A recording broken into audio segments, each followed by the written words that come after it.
Deliciousness. This is Suzanne here. We're doing my very first cooking tutorial. This is my first time doing this, so I have no idea what I'm doing, so just come with me for the ride. I'm a home cook, so I'm not very good with measurements. Hopefully I'll be able to, give you an idea of how much of the amounts are of what I'm using. Behind the camera right now is my beautiful Emmy baby. Say hello. Hi. So she might be chirping in now and then when I say, how much of this am I using, girly girl? I have no idea. Today we're going to be making this amazing dish that I saw on French Cooking at Home on the Food Network, my favorite show ever, my favorite channel ever. And she made this dish, and I had it in the beginning of the week, and I just thought it was so good I thought I'd make it for you. It is going to be halibut fillets that are going to be seared with a roast pepper sauce on top of them and a broccoli mash. It's just to die for. So let's get started. First of all, we're going to start with some roasted peppers. I'm using yellow because I got a green pepper issue and also a red pepper issue. I like the yellow or the orange. I have two yellow peppers here that I have roasted in the oven. So basically you just cover it up, cover the peppers in oil and just stick them in the oven. I went 450, or you can just grill them 500 or under the grill. And they come out all blistered like this and blackened. And what I've done is I've put them in this dish and covered them with a plate. Don't look at this chip. Did you get that chip? Okay, good. I covered them with this plate and they went all flaccid like this. And now I'm going to peel them. Hopefully they're cool enough because it's painful. But this is the easiest way to peel them, is when you kind of let them steam. And then see, the skin comes right off. La la la. Well, hopefully it does. Okay, so continuing on. So I have peeled these yellow peppers, and now I'm just going to just slice them a bit. I also have removed the seeds on the inside. You don't want those seeds. I don't think that they'll kill you, but I'm told that they're very difficult to digest. So, slicing those, they smell like heaven. They're really good roasted peppers. In a skillet, medium heat, we're going to add some butter. Just a little bit of butter. That is like a teaspoon of butter, would you say? Tablespoon of butter. I don't know if you just heard her whisper, tablespoon. That's what she said. And now I'm adding some olive oil. That's like teaspoon? Teaspoon of olive oil. And you do that to help the butter not to burn.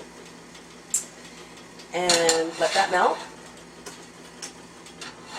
And then we have some chopped shallots here. I have two small shallots that my friend who's working the camera has just chopped. Thank you, darling. And put that in there.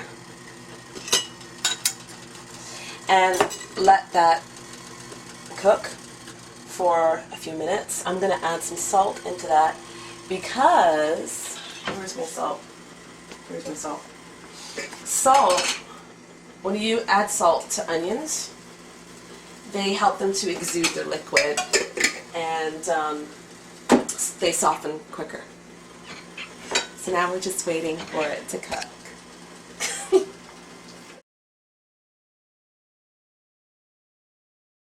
Your onions have become transparent. Then you just add those delicious peppers and cook that in. Cook down a bit with it. Your onions have become fragrant and transparent, and this delicious smell of those amazing peppers. Just turning up my heat a little bit. Then you let that cook for a couple of minutes. Let the flavors mingle. And then this recipe calls for 3 tablespoons of wine. Now, I don't have any wine, So I'm going to be using some sparkling,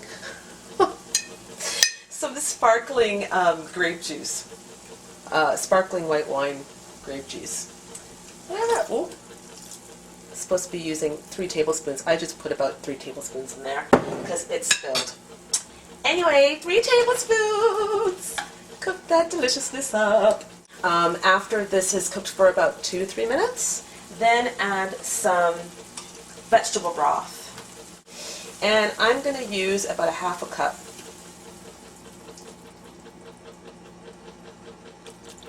Well, more than 1/2 cup there. And then you let that simmer down. Simmer down now. Simmer down. This has been sizzling happily away now for about 5 minutes. And I'm now going to add this into my blender. Carefully. Carefully. Don't let it splash you. We're going to blend. Hold your ears. If you want, you could add a little bit more stock to this to make it smoother. I like it a little bit chunky like that. Or you can just maybe blend it a little longer. Whatever you prefer. I'm going to blend it just a little longer. And then I'm going to set it aside. The cool thing about this is that you could actually use this, add some more vegetable stock, and you can make a soup out of it if you have any left over. That's right.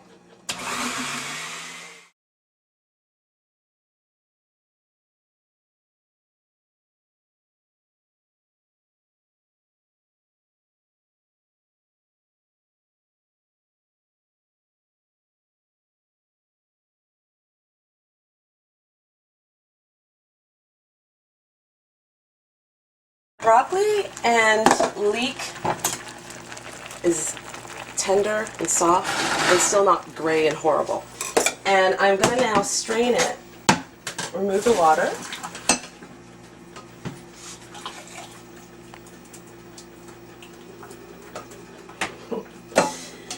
And put it back in the pan. There we go. And now we're going to add a lot of butter.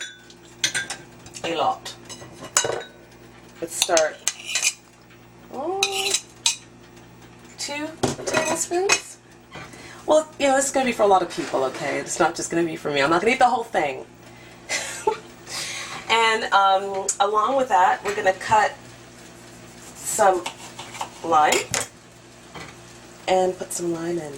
It's going to brighten the flavor. So, you know, this is so good when I try this. Delicious. And I have a hand blender here. I'm going to blend it. Be careful. And it's almost like mashed potatoes, but even more delicious. So, step away. And then I'm just kidding. No, it's not going to. You can come close. Don't be afraid. There we go. Blend, blend, blend.